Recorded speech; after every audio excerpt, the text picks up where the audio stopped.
Good morning. आप सभी को स्वागत मिशन मंजिल परिवार में।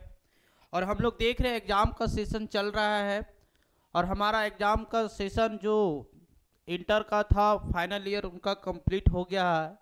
अब हमारा बच गया है 11th का एग्ज़ाम जो कि अब बहुत नज़दीक आ गया है।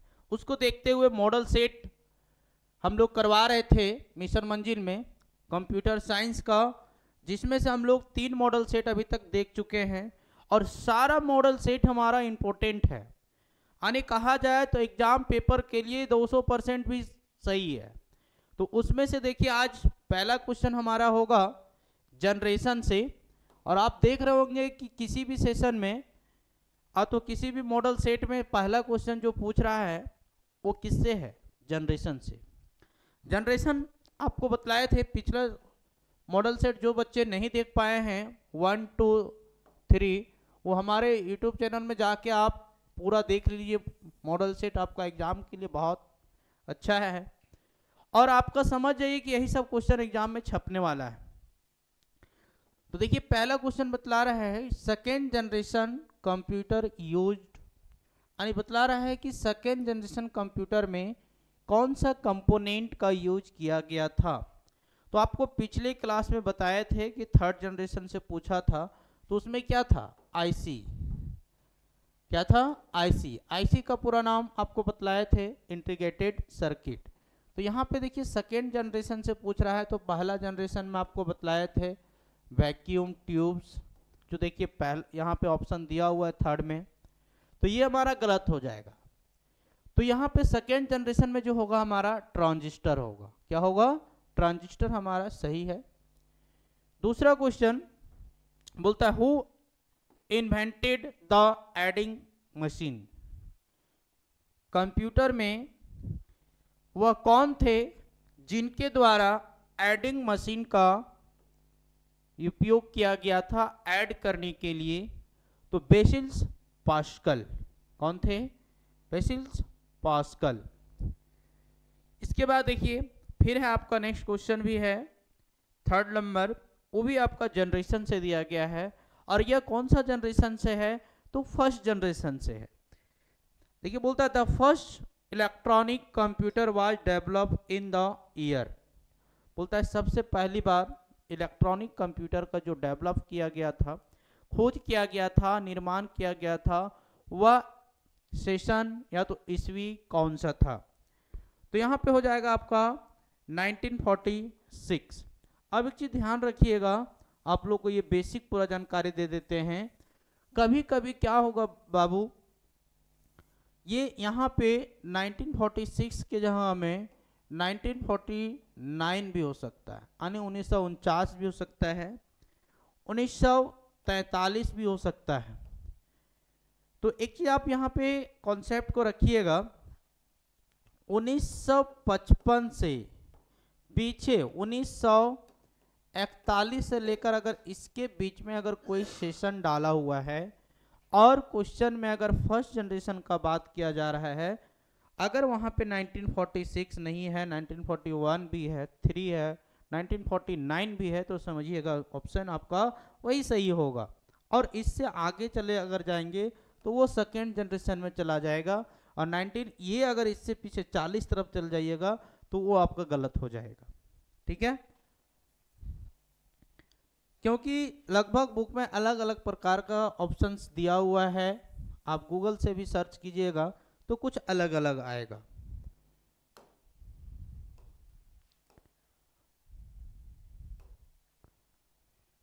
फोर नंबर क्वेश्चन बोलता how many unique symbol are there hexadecimal number system. देखिए अब यहाँ पे देखिए पूछ रहा है कि हेक्साडेसिमल नंबर सिस्टम का बेस कितना होता है। अब देखिए यहाँ पे हो सकता है कभी कभी आपका बेस लिख देगा। बेस का मतलब यहाँ पे आपको नीचे समझना है, स्क्वायर नहीं समझना है। तो हेक्साडेसिमल का कितना होता है? तो 16 होता है। 16 कैसे होता है भाई? तो ए से लेकर 0 से लेकर एफ तक हेक्साडेसिमल को अगर काउंट करेंगे 16 डिजिट हो जाएगा। कैसे होगा? 0 से लेकर अगर 9 तक करते तो ये हमारा 10 डिजिट हो गया। और आपको इधर पता है कि ए से लेकर एफ तक होता है। आप बोलिएगा सर ए का वैल्यू कितना होता है, तो ए का वैल्यू 10, बी का वैल्यू 11, सी का वैल्यू 12, डी का वैल्यू 13 और ई का वैल्यू कितना हो जाएगा 14 और एफ का वैल्यू 15। तो टोटल हमारा जो इस तरह से 16 हो जाता है और हेक्साडेसिमल नंबर का जो बेस होता है वो 16 होता है, जो हमारा यहाँ पे पहला ऑप्शन सही होगा, जो पहला ऑप्शन हमारा यहाँ पे सही होगा। दूसरा क्वेश्चन बोलता है how many bytes are these in 1 kilobyte. बोलता है 1 किलोबाइट बराबर कितना बाइट्स होता है, तो 1 की बाइट्स बराबर यानी 1 किलो बाइट्स बराबर 1024 बाइट्स। कितना होता है 1024 बाइट्स। बेसिकली बात ये ना बच्चा कि इस सारा क्वेश्चन ना पूछा गया है एग्जाम में, और देखिए छोटा सा सिलेबस है तो बार बार नया क्वेश्चन नहीं आता है, वैसी क्वेश्चन को थोड़ा सा रिपीट करता आगे पीछे कर देता है। इसलिए आप थोड़ा सा अगर आप जोर करके पढ़ लेंगे ना, जो कभी भी 11th नहीं पढ़े उनका भी एग्जाम बहुत अच्छे मार्क्स से क्लियर हो जाएगा।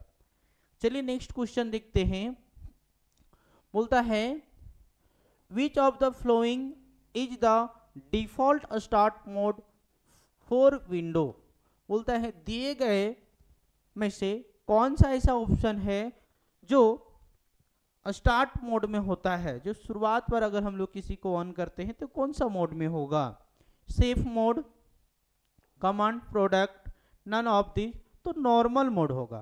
क्योंकि देखिए जब पहली बार हम लोग कोई भी मोबाइल या तो सिस्टम को अगर हम लोग ऑन करते हैं तो किसी भी प्रकार का वहां पे पासवर्ड वगैरह नहीं मांगता है।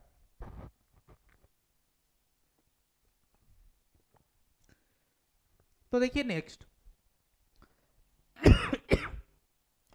7 नंबर में बोलता है the file system NTFS stands for. तो इसका देखिए यहाँ पे अगर रूल के अनुसार चले तो सारा सही होगा, लेकिन हमारा जो एग्जाम का कमांड है और जो सही वास्तविकता में होता है वो हमारा क्या होगा, न्यू टेक्नोलॉजी फाइल सिस्टम। यहाँ पे थोड़ा सा फाइल मिस्टेक है बाबू, आप लिख लेंगे। दूसरा ऑप्शन यहाँ पे हमारा सही होगा जो है new technology file system. 8 number question Microsoft window is an. पूछ रहा है कि माइक्रोसॉफ्ट विंडो क्या है, माइक्रोसॉफ्ट विंडो क्या है। तो बोल रहा है डेटाबेस प्रोग्राम है, वर्ड प्रोसेसिंग है, ऑपरेटिंग सिस्टम है या ग्राफिक्स प्रोग्राम है। तो माइक्रोसॉफ्ट विंडो जो है हमारा वो ऑपरेटिंग सिस्टम है। मोबाइल का जैसे एंड्रॉयड हमारा ऑपरेटिंग सिस्टम है ना, उसी तरह से कंप्यूटर में जो है विंडो जो है हमारा वो ऑपरेटिंग सिस्टम है। नेक्स्ट क्वेश्चन, सारे क्वेश्चन को आपको जो है बार बार जिक्र करके अच्छे से समझा दिया जा रहा है। आप एग्जाम के टाइम में मात्र 1 से 2 बार देख लीजिएगा, बिल्कुल कॉन्सेंट्रिक माइंड से, रील्स के जैसा आप जैसे रील्स देखते हो ना पूरा ध्यान से, उस तरह से अगर आप 2 से 4 बार अगर एक वीडियो को देख लेते हो किसी भी पढ़ाया हुआ चीज को और वह आपका एग्जाम से रिलेटेड है तो बिल्कुल ध्यान में चला जाता है। जैसे रील्स 30 सेकंड का देखते हो और 30 साल तक आप नहीं बोलते हो, बस वैसे ही हो जाएगा। ये बोलता है which of the flowing device can store large amount of data. बोलता है दिए गए हुए में से सबसे ज्यादा डेटा को स्टोर कौन सा भाग करता है। तो जिसमें से पहला है जिप डिस्क, फिर है सीडी रोम। सीडी रोम में तो आपको बताया थे 700 तो 650। हार्ड डिस्क, फ्लॉपी डिस्क, इसमें तो आपका एमबी में लेता है। हार्ड डिस्क जो आपका जीबी में मेजर करता है, जिसमें से 10 GB, 20 GB, 40 GB, 1 TB तक, मतलब 1000 GB तक को भी हम लोग स्टोर कर सकते हैं। और 1000 GB जब हो जाएगा तो ये 1 TB में चला जाएगा। तो यहाँ पे आप याद रखेंगे कि जो हार्ड डिस्क होता है सबसे ज्यादा लार्ज अमाउंट में डेटा को स्टोर करता है। क्लियर। 10th नंबर क्वेश्चन बोलता है which one of is a non impact printer. दिए गए में से नॉन इम्पैक्ट प्रिंटर कौन सा है? Drum printers, dot matric printers, thermal printer. हमारा जो होगा thermal printer non impact printer का उदाहरण है। क्लियर? 11 नंबर क्वेश्चन बहुत इजी शानदार क्वेश्चन जो बार बार रिपीट किया जाता है। बोलता who can display information in computer. बोलता है कंप्यूटर में किनके माध्यम से या तो कौन सा डिवाइस के माध्यम से हम लोग को आउटपुट यानी रिजल्ट मिलता है? तो किसके माध्यम से मिलता है? स्क्रीन और मॉनिटर के माध्यम से किसी भी प्रकार का रिजल्ट को हम लोग प्राप्त कर सकते हैं। 12 नंबर क्वेश्चन बोलता identifiable entity with same characteristics and behaviour is known as.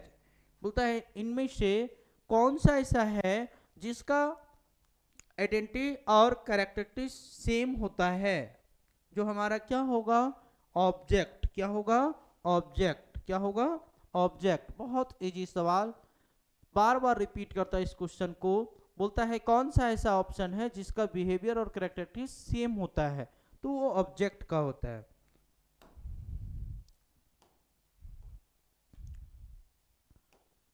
Thirteen question बोलता है a is identifier pieces of code within a program with a set of inputs and outputs। बोलता है कौन सा आइडेंटिफायर्स कोड है जिसके माध्यम से हमारा इनपुट्स और आउटपुट्स होगा? तो मॉड्यूल के द्वारा। किसके द्वारा होगा बच्चा? मॉड्यूल के द्वारा। बोलता है in C++ this symbol is used to. मतलब बताता है कि C++ के अंदर इस सिंबल का यूज किसके लिए किया जाता है? यह सिंबल का यूज किस लिए किया जाता है? तो यह सिंबल का जो यूज किया जाता है उस कमेंट के लिए। कौन सा? किसके लिए? कमेंट्स के लिए। 15 नंबर क्वेश्चन बोलता how many ways are there to insert comments in C++ programming. बोलता है C++ प्रोग्रामिंग के अंदर कितने प्रकार से हम लोग कमेंट को इंसर्ट कर सकते हैं, यानी ला सकते हैं? तो दो प्रकार का, सिंगल और मल्टीपल। सिंगल और मल्टीपल। बहुत इजी क्वेश्चन, बहुत शानदार क्वेश्चन है। लाइक शेयर सब्सक्राइब करने के लिए मेरे दोस्त ना भूलें, और अपने छोटे बच्चे अपने दोस्त यार को जरूर से जरूर भेज दें ताकि आपके जैसा वो भी एग्जाम में पास हो सके। 16 क्वेश्चन बोलता है ये sequence of bytes is called.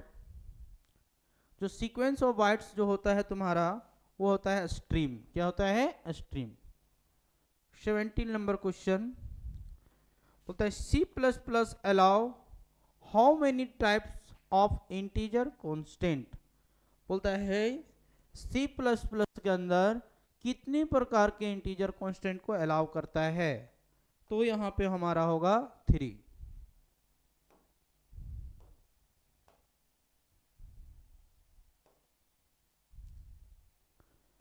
18 number question बोलता है ये memory location that is shared by 2 और more different variable is known as. बोलता है ये memory location that is share by 2 और मोर देन डिफरेंट वेरिएबल। बोलता है कौन सा ऐसा मेमोरी लोकेशन है जिसके माध्यम से हम लोग 2 और 2 से अधिक डिफरेंट अलग अलग वेरिएबल में हम लोग शेयर कर सकते हैं? तो यूनियन के माध्यम से। किसके माध्यम से? यूनियन के माध्यम से। नेक्स्ट क्वेश्चन बोलता है sequence of object that have the same types is called. बोलता है जो सेम टाइप्स ऑब्जेक्ट कौन होगा? तो एरे होगा। क्या होगा? एरे। नेक्स्ट क्वेश्चन बोलता the minimum range of unsigned character. बोलता अनसाइंड कैरेक्टर का कम से कम कितना रेंज होता है? कम से कम कितना रेंज होता है? तो 0 से लेकर 255। कम से कम जो रेंज होगा 0 से लेकर 255। याद रखेंगे, सब सारा क्वेश्चन बार बार रिपीट करता है। 21 बोलता है any valid combination of operation constant and variable is known as तो यहाँ पे होगा आपका जो वैलिड कॉम्बिनेशन होगा वो होगा एक्सप्रेशंस। क्या होगा? एक्सप्रेशन।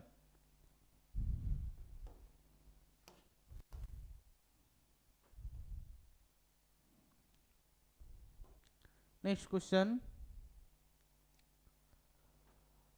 बोलता है which of the flowing C++ operators associative start from right side.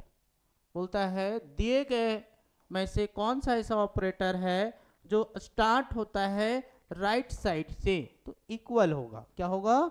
Equal. मतलब क्या? Simple assignment operator. Simple assignment operator. 23 which of the following is a relation operator. दिए गए में से कौन सा जो है रिलेशन ऑपरेटर है, तो ये हमारा होगा। 24 विच concept does the pre increment used. बोलता है कौन सा ऐसा कॉन्सेप्ट है जिसका पहले इंक्रीजमेंट हो जाता है और उसके बाद यूज होता है, तो हमारा होगा कॉल बाय रेफरेंस। क्या होगा भाई? Call by reference. 25 बहुत इंपॉर्टेंट क्वेश्चन है। 25 नंबर क्वेश्चन बोलता what is the range of unsigned int. देखिए वहां पे करेक्टर था, यहाँ पे क्या है? इंटीजर है। तो इसका जो होगा 0 to 6535। क्लियर? नेक्स्ट क्वेश्चन बोलता the braces of are not necessary when the loop body contents. बोलता है इस ब्रेसेस का कब जरूरत नहीं पड़ता है? कब? जब हम लोग प्रोग्राम को क्या करते हैं? कंटेन करते हैं। तो कब? सिंगल स्टेटमेंट में। कब नहीं पड़ेगा? सिंगल स्टेटमेंट में।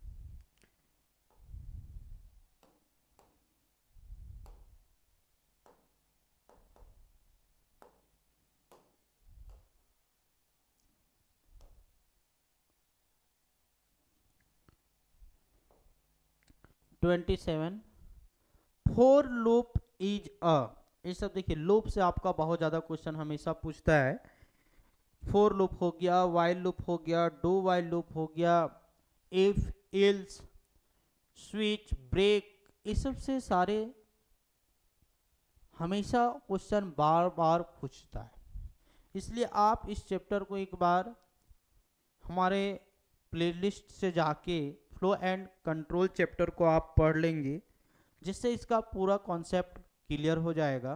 क्यों? अधिक क्वेश्चन इससे बार बार पूछा जाता है। बोलता है फोर लूप इज या। बोलता है फोर लूप क्या करता है? बोलता है एग्जिट कंट्रोल लूप है, एंट्री कंट्रोल लूप है, तो नहीं, फोर लूप यहाँ पे काउंट करता है। क्या करता है? काउंट करता है। तो वाइल और एंट्री का है वो भी देखिए नीचे करवा दिए आपको। वाइल लूप जो है हमारा एंट्री कंट्रोल लूप है। वाइल लूप हमारा क्या है? एंट्री कंट्रोल लूप है। अगर यही क्वेश्चन आगे अगर डू लग जाता तो एग्जिट कंट्रोल लूप हमारा सही होता। दोनों में से डिफरेंस समझिए। वाइल लूप एंट्री करता है और डू वाइल लूप जो है एग्जिट करता है, और फोर लूप काउंट करता है। क्लियर? 29 बोलता है which keywords is use to end a single iteration of the loop. बोलता है कौन सा ऐसा कीवर्ड है जिसका यूज किया जाता है single iteration of the loop? तो कंटिन्यू। किसका यूज किया जाएगा? कंटिन्यू का। 30 क्वेश्चन बोलता है array that are declared static are initialized when. बोलता है कौन सा ऐसा एरे है जिसके मतलब स्टैटिक आर इनिशियलाइजेशन, मतलब ये जब स्टार्ट होगा तो कब? तो कब होगा भाई? बोलता है program is loaded into the memory. कहाँ होगा? Program is the loaded into the memory.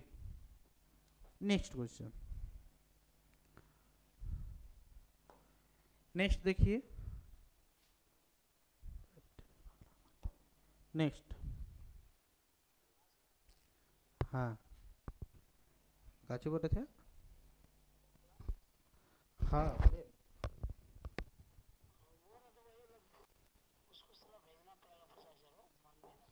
भेज दिए ना तो कंट्रोल भेज दिए। ठीक। नहीं नहीं आइए ना, कल आ जाइएगा।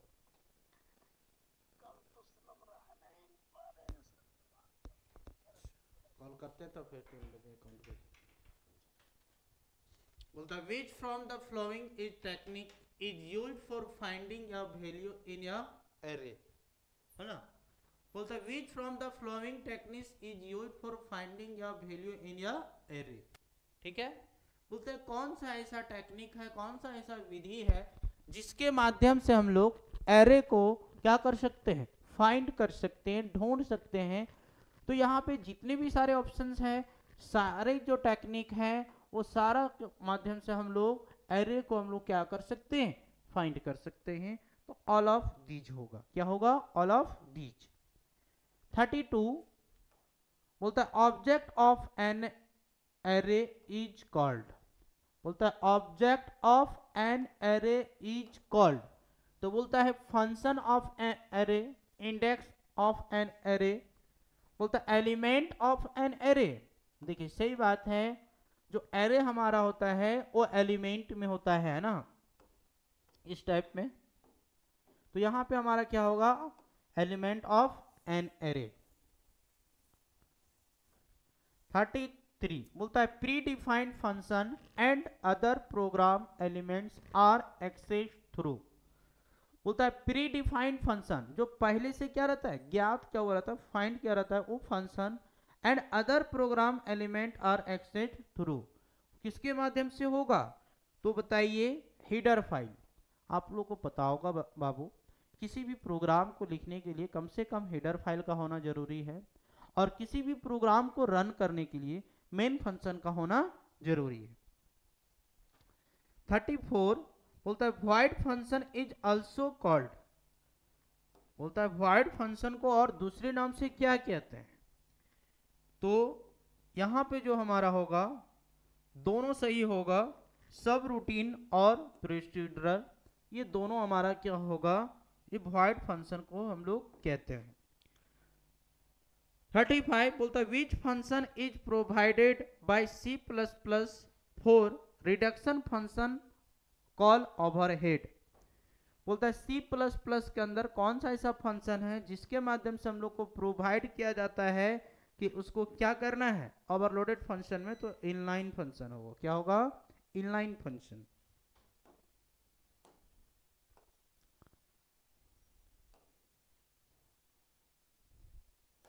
देखिए बोलता है ये function that needs no return value is called, है ना।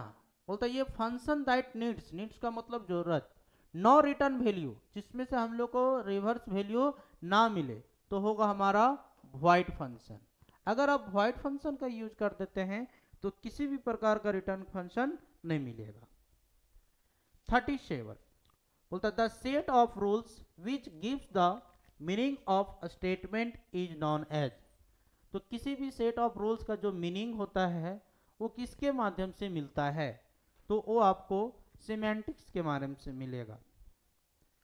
Next question, the logical sequences of precise steps that solve a given problem is called. बोलता है किसी भी प्रकार स्टेप से जो सॉल्व करते हैं, किसी भी प्रोग्राम को जो स्टेप बाय स्टेप सॉल्व करता है वो आपको बतलाया गया था, एल्गोरिथम कहलाता है। क्या कहलाता है, एल्गोरिथम। और जो पिक्चर के रूप में सजाया जाता है शेप में, उसे हम लोग फ्लो चार्ट कहते हैं। अगर यही क्वेश्चन यहाँ पे लिख देगा पिक्चर, तो यहाँ पे ऑप्शन बदल जाएगा, फ्लो चार्ट आ जाएगा, तो वो सही होगा। 39 the how many elements we can have in any structure. बोलता है how many element we can have any structure, कम से कम किसी भी स्ट्रक्चर में कितना एलिमेंट हो सकता है, तो कैसे, तो 256। इसके बाद है आपका इन एन एरे एलिमेंट में बी। बोलता है इन एन एरे एलिमेंट में बी क्या हो सकता है, complex, simple, none of these, either simple और कॉम्प्लेक्स। सही बात है, किसी भी एरे एलिमेंट को हम लोग सिंपल और कॉम्प्लेक्स, सिंपल मतलब एक डायरेक्ट होगा हॉरिजेंटल या तो फिर वर्टिकल में, या तो फिर कॉम्प्लेक्स मतलब मिश्रण, मिश्रण का मतलब क्या, रो एंड कॉलम सारा रहेगा। इसलिए इसका आंसर जो होगा हमारा either simple and complex, either simple और कॉम्प्लेक्स। तो इस तरह से हमारा आज का जो मॉडल सेट कंप्लीट हुआ, वो मॉडल सेट नंबर हमारा 4 कंप्लीट हो गया। और 2 मॉडल सेट करवाएंगे। ये 6 मॉडल सेट से आपका क्वेश्चन 100% है कि एकदम बाहर नहीं जाएगा। इसलिए आप मिशन मंजिल परिवार से आप जुड़े रहिए। जो बच्चे नए कोर्स को अगर कम दामों में पूरा अच्छे से कोर्स को कंप्लीट करना चाहते हैं और पूरा साइंस आर्ट्स कॉमर्स का सब्जेक्ट को पढ़ना चाहते हैं, तो अभी हमारे मिशन मंजिल परिवार से बम्पर ऑफर आपको प्रोवाइड किया जा रहा है। 799 में आप पूरा साइंस का पढ़ाई अच्छे ढंग से कर सकते हैं, वो भी घर बैठे हुए। तो आइए फिर मिलते हैं आपको हम नेक्स्ट क्लास में।